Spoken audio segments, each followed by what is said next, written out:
อยาวมากแล้วเจ้าเดี๋ยวใครไปเนาะไปแล้วนั่น Cascata delle Marmore Pinong สวยงามมาก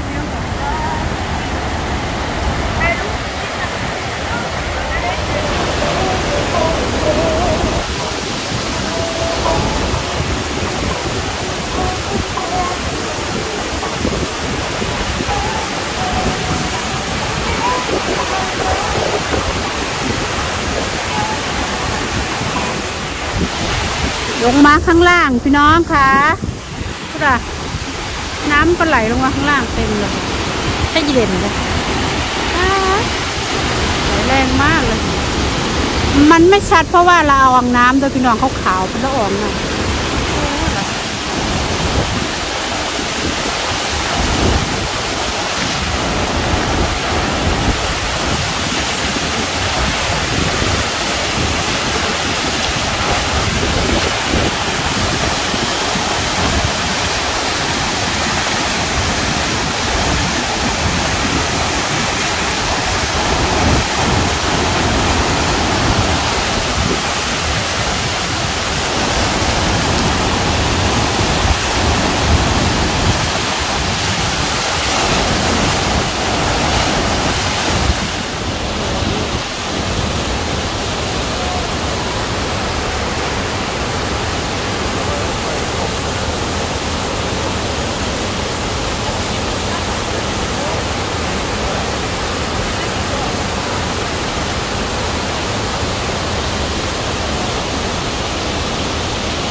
là băng nhãn là băng nán Trong video còn là benedict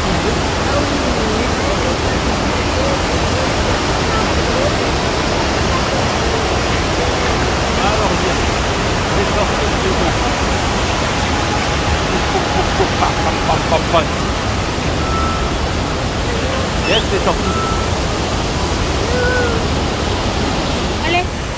น้องเหรอสีลุงกินน้ำเหรอสวยอ่ะ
ค่ะเสาเดือนมาจากขุนพี่น้องค่ะ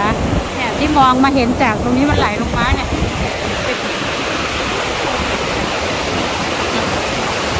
เขาจะทำสะพานเนี่ยเดินรอบเลยค่ะพี่น้องค่ะเดินรอบน้ำตกเลยค่ะนะคะก็จะไหลลงไป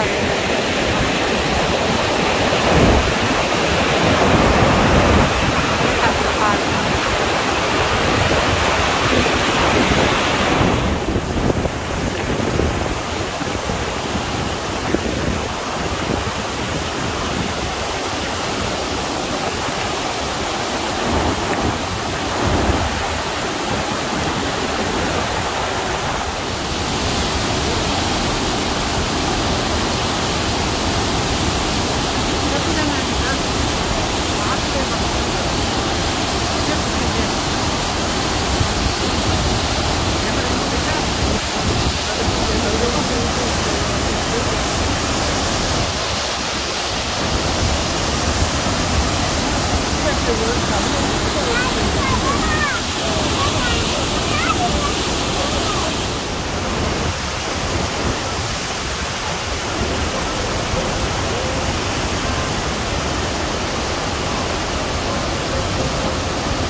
คุณสามีกับลูกสาว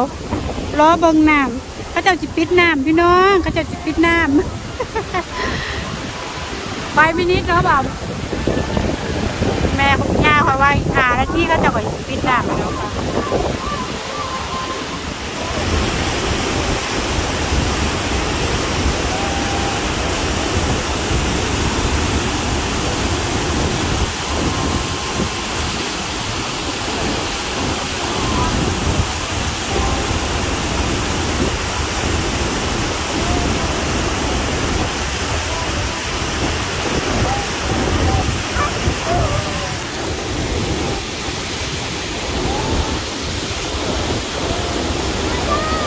แล้วก็แม่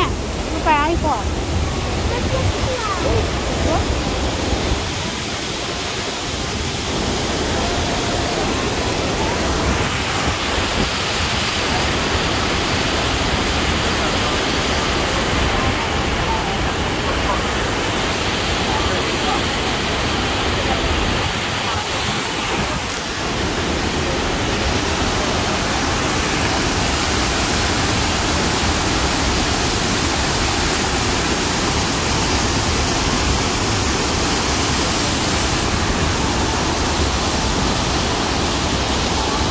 เจ้าปิดน้ำพี่น้อง